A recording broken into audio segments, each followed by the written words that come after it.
আমরা এখানে কি কি কাস্টমাইজেশন করব খেয়াল করেন। তাহলে আমরা এই পেজে যাইতে চাই, এখান থেকে তাহলে কোথায় যাব? এই পেজ 3 তে গিয়ে আমরা প্রথমে আমরা হচ্ছে এটার এই আইডি কলামটা, এটা হাইড আছে, এটাকে আমরা কি করে দিব? Text field. টেক্সট ফিল্ড যখন করব, কোনো একটা হিডেন কলামকে আপনি যখন টেক্সট ফিল করবেন, তখন এটা লেভেলটা হচ্ছে নিউ থাকে। লেভেল কি থাকে? নিউ থাকে, অর্থাৎ লেভেলটা ওই জব আইডি আসে না, বা যে নাম থাকে সেই নাম আসে না। তাহলে এটা আমরা লেভেলটা দিয়ে দিতে হবে। লেভেল দিব কি? Job ID. কেমন? আর এই টেবিলের জন্য এটাকে আমরা করে দিব কি? প্রাইমারি কি। তাহলে এটা আমরা নিচে আসলে এটা অলরেডি প্রাইমারি কে আছে মনে হয়, অলরেডি প্রাইমারি কে আছে। দেন হচ্ছে আমরা এইটা এই প্রাইমারি কির ভ্যালু আমরা রিকোয়ার্ড করে দিই, তাই না? আচ্ছা, আমরা হচ্ছে দেখেন বাকি কাস্টমাইজেশন গুলো করবো একটু ফাস্টার ওয়েতে করবো। খেয়াল করেন আমার এইখানে এই জব টাইট আইডি চলে আসে না? তাহলে আমরা এখানে জব আইডি এবং জব টাইটেল দুইটাকে আমরা কি করব? রিকোয়ার্ড করব। তাহলে আমার জব টাইটেল অলরেডি রিকোয়ার্ড আছে, কিন্তু আমরা এই টেমপ্লেট রাখবো না, আমরা টেমপ্লেট দিব। এটা তো এখন কি আছে? Required floating. আমরা এটাকে শুধু কি করব? রিকোয়ার্ড করবো। তাহলে আমি এই দুইটাকে রিকোয়ার্ড করতে চাই, তাহলে দুইটাকে একসাথে সিলেক্ট করে এখান থেকে আমরা টেমপ্লেট অপশন থেকে গিয়ে দুইটাকে করে দিব কি? রিকোয়ার্ড। আর এগুলার ভ্যালু রিকোয়ার্ড কি করে দিব?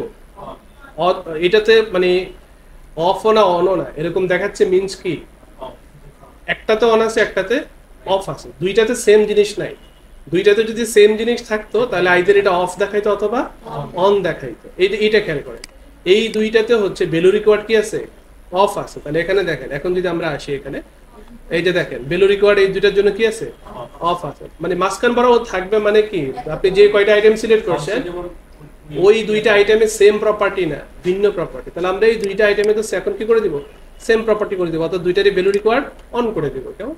তাহলে যে এখন আমরা যদি দেখি তাহলে হচ্ছে আমাদের দেখেন এই যে এই দুইটা রিকোয়ার্ড হয়ে গেছে, এবং এই দুইটার ভ্যালুর কি যে ভ্যালু না দিয়ে সাবমিট করতে বলে বলবে এরর দিব অলরেডি, তাই না?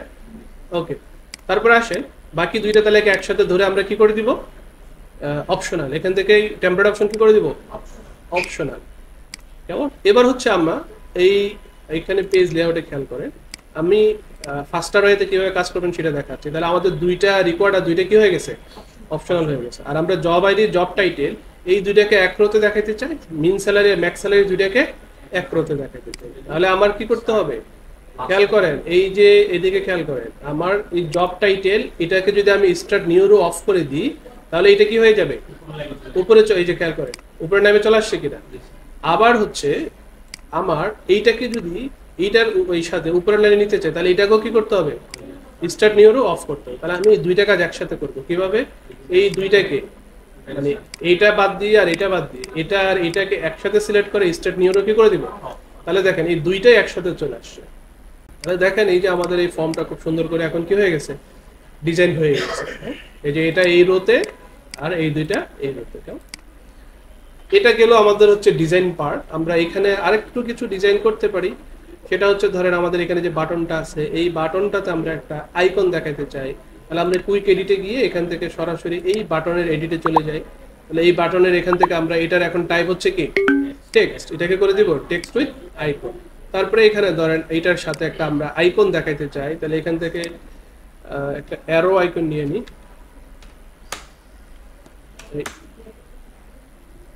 লাইক এইটা দিতে চাই। হ্যাঁ, এটা দিলে দেখেন কেমন আসে, এই যে এইরকম আসছে। কেমন? আর ক্রিয়েটটাকে আমরা নাম যদি বা এই যে এটা ক্রিয়েট না রেখে যদি আমরা এখানে লেভেলটা বলে দিই কি সেভ বা সাবমিট, হ্যাঁ তাও করতে পারি, অথবা ক্রিয়েটও রাখতে পারি। ক্রিয়েটও মিনিংফুল, সমস্যা নেই। আবার দেখেন আমার এই বাটনটা এই পাশে আছে, আমি যদি চাই বাটনটাকে ওই পাশে নিয়ে যাই, রাইট পাশে নিয়ে যাবো। এই যে এখানে দেখেন টেমপ্লেট অপশনের এখানে দেখেন এই যে আইকন পজিশন এটা কি আছে? লেফট। তারপরে এটা কি করে দিব? রাইট। এখন এখানে আরো অনেক টেমপ্লেট অপশন আছে, এক্সপ্লোর করবেন বুঝতে পারবেন।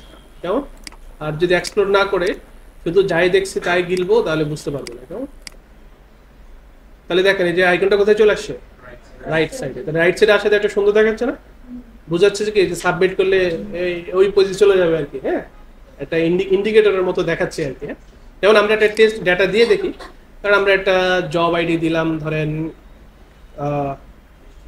হ্যাঁ না এইচটি ক্লার্ক তো অলরেডি আছে মনে হয়। ধরেন আমরা আইটি দিলাম, আমাদেরকে আইটি আছে, একটু ডাটাবেসটা একটু দেখি আমরা। জব আইডি আইটি ফ্রগ, এখানে আইটি আইটি নেই, আমরা জাস্ট আইটি দিলাম। তো আইটি দিয়ে জব টাইটেল বললাম হচ্ছে প্রোগ্রামার, প্রোগ্রামিয়ার, প্রোগ্রামার।